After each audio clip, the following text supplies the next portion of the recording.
Hello, welcome back again sa ating sharing for bread of God. In the name of the Father, and to the Son, and to the Holy Spirit. Amen. Lord, good morning. Thank you so much, Lord, sa bagong araw na ito na ibinigay mo sa akin. At sa lahat ng mga pagkakataon ibinigay mo sa akin, ang iyong pagmamahal, ang iyong protection, at ang iyong pag-guide sa buhay ko. Maraming salamat, Lord. Ganon din, Lord, humihingi ako ng patawad dahil tao lamang ako, Lord, na mahina at aking nakakaligtaan ang aking pangako na hindi ako malimot sa pagpapanalangin, kapagpasalamat sa iyo. Panginoon, humihingi ako ng tawad. Ngayong araw, hinihingian ko ng patawad ang mga nakaraan pang aking mga pagkakamali.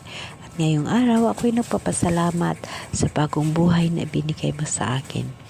Thank you so much, Lord. Amen. Okay, brothers and sisters, today ibabahagi ko sa inyo ang tinatawag na feeling ng isang nanampalataya na nakakalimot. Brothers and sisters, bilang tao, talagang ang tentasyon sa buhay nandyan. Kaya lagi natin tatandaan na pag malapit tayo sa mahal na Diyos, ang tentasyon lalong malapit sa atin. Yung mga hindi magagandang gawain, no?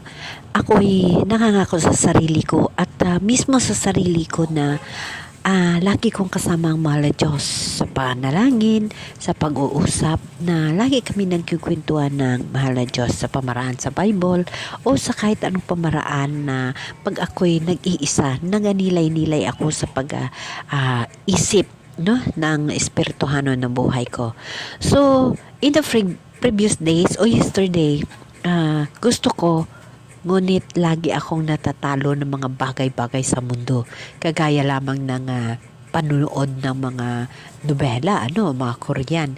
Isa ho yun sa mga bagay na nagkaroon ng tentasyon sa buhay ko na nakakaligtaan ko ang pag-prayer, no? So, ganun ho, bilang tao sa mundo na nanampalataya sa Diyos, ang mga tentasyon, brothers and sisters, is napakalapit or dumidikit sa iyo. Mayroong humihila ng mga bagay sa iyo na hindi mo maunawaan at hindi mo matuloy-tuloy yung iyong tinatawag na reflection sa mahal na Diyos o panalangin sa mahal na Diyos o gusto mong makausap ang mahal na Diyos.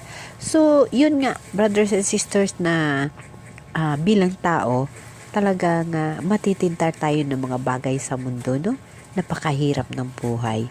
Ngunit ganun pa man, hindi ho ako nagpalipas ng ilang araw at nire-remind ako ng mahal na Diyos na ay, ikaw, ka na naman, nag-skip ka na naman sa akin. Dahil alam niyo ba, kapatid, habang nagre-ready ako today is Sunday, sabi ko, maaga pa ako magising, no? Ay mag-a-upload ako, mag-voice over ako regarding kay Lord. Pero tuwing mag-open ako ng aking apps para sa pag-voice over, iba ho ang na-open ko. Alam niyo kung ano na-open ko? Yung game, yung laro-laro ko, no? Isa yan sa mga tentasyon sa buhay natin. O kaya yung Korean novela ko hanggang sa I decided na stand up sa higaan, and then sabi ko mag-prepare na lang ako ng sarili ko. Ngunit gusto ko mag-prepare pero bumalik pa ako uli sa cellphone kasi sabi ko mag-upload ako, no? Tapos pag-upload ko, pumunta na ako sa apps ko, nakakita na naman ako ng balita. So sa balita na naman ako nag-focus, no, hanggang sa na oras, no, mag-going to Temple of Community pa ako.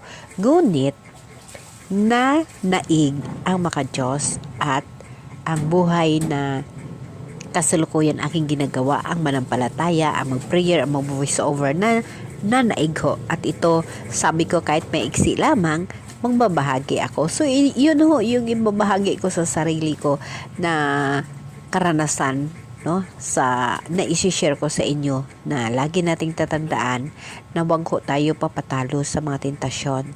Kung ano man ang mga tentasyon na nangyayari sa buhay, labanan natin yun. Wag ho tayo papatalo. Gagawa ho tayo ng paraan na makabalik tayo agad sa ating mahal na Diyos. Dahil na lagi kong sinasabi na mayroon tayong gabi at mayroon tayong umaga. Yung gabi, isang pamaraan upang makahingi tayo ng pasalamat at kapatawaran sa mga ating mga pagkakamali.